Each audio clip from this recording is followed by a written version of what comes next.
इमरान मसूद के बयान ने यूपी ही नहीं पूरे देश में मचा दिया हड़कंप। मुसलमानों से कर दिया ऐसा वादा, पूरे देश का मुस्लिम खुशी से झूम उठा। ओवैसी ने मांगे थे 15 मिनट, इमरान मसूद ने मांगा 1 घंटा। बीजेपी खेमे में मची खलबली।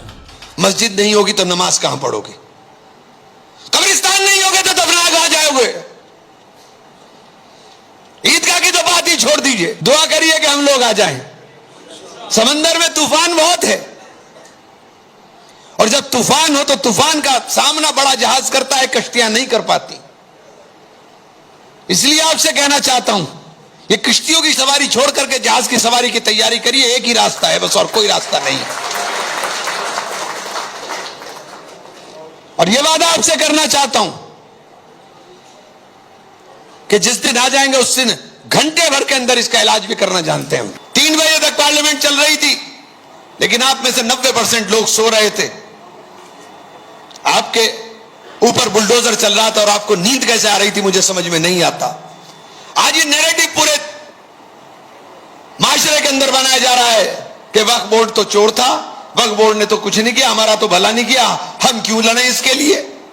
अरे क्या नैरेटिव बन रहा है? हम क्यों लड़े इसके लिए? हम क्यों जाएं इसके अंदर हिस्सेदारी करने के लिए? हमको क्या फायदा होना है इसके अंदर? ये नैरेटिव बीजेपी बनाने का काम कर रही है। बीजेपी इसलिए नैरेटिव बनाना चाहती है कि उसके जायदादों के ऊपर हमारी नजर है।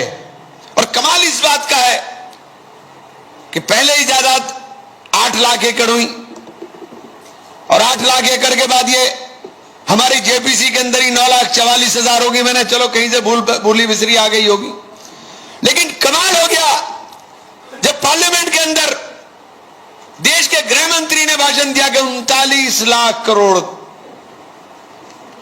39 लाख एकड़, 39 लाख एकड़ लैंड बता दी, और कहा कि 21 लाख एकड़ लैंड।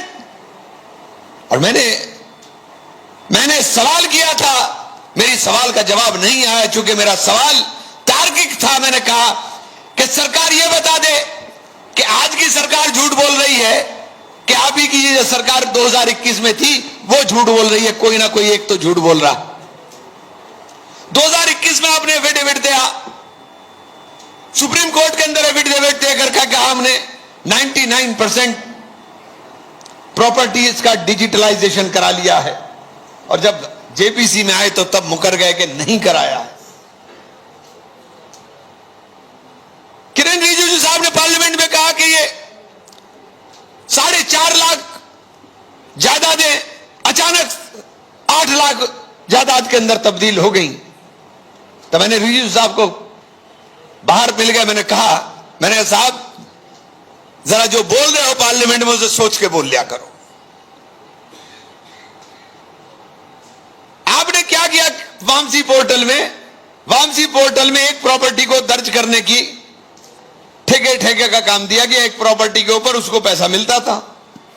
वो गया कब्रिस्तान के अंदर, कब्रिस्तान में देखी कब्र, एक प्रॉपर्टी कब्र, कब्रिस्तान में देखी वजूगा, दूसरी प्रॉपर्टी वजूगा, कब्रिस्तान के अंदर देखी नमाज पढ़ने का चबूतरा, तीसरी प्रॉपर्टी चबूतरा, और कहीं छोटी सी मस्जिद दिखाई दी तो चौथी प्रॉपर्टी मस्जिद बना दी। एक ही प्रॉपर्टी की 4-4 प्रॉपर्टी बना दी। और ये जो बात मैंने आपसे कही है कि जो बार बार हमारे बीच में पसमानदा और गरीब और महिलाओं की बात की जा रही है, मैं बड़ी जिम्मेदारी के साथ एक बात कहना चाहता हूं कि पहले पढ़ना सीखिए, उस बिल को पढ़िए। उस बिल के अंदर अगर एक जगह पसमानदा हो, एक जगह महिला हो, एक जगह बच्चों का जिक्र हो, एक जगह यतीमों का, मिस्कीनों का, उनके फलाह की, उनकी बहबूदी की बात की गई हो, तो मैं सियासत से बेदरकार हो जाऊंगा। एक लफ्ज कहीं नहीं है। मैंने पार्लियामेंट में कहा कि जब प्रधानमंत्री कहते थे कि मुसलमान के हाथ में, एक हाथ में कुरान और एक हाथ के अंदर कंप्यूटर हो, तो हमारा भी सीना फख्र से चौड़ा हुआ था कि देश के प्रधानमंत्री के दिल में यह ख्याल आया है। लेकिन मदरसे पर बुलडोजर चलेगा और बच्चों की स्कॉलरशिप के ऊपर चाकू चलेगा। ना बच्चों को कंप्यूटर देना चाहते हो, ना बच्चों को मदरसों के अंदर पढ़ने देना चाहते हो। उत्तर प्रदेश के अंदर 2016 से मदरसों के रजिस्ट्रेशन पर रोक है, और जो रजिस्टर्ड नहीं है वो अवैध है। और लगातार मध्य प्रदेश, उत्तर प्रदेश और उत्तराखंड के अंदर मदरसों को तोड़ा जा रहा है।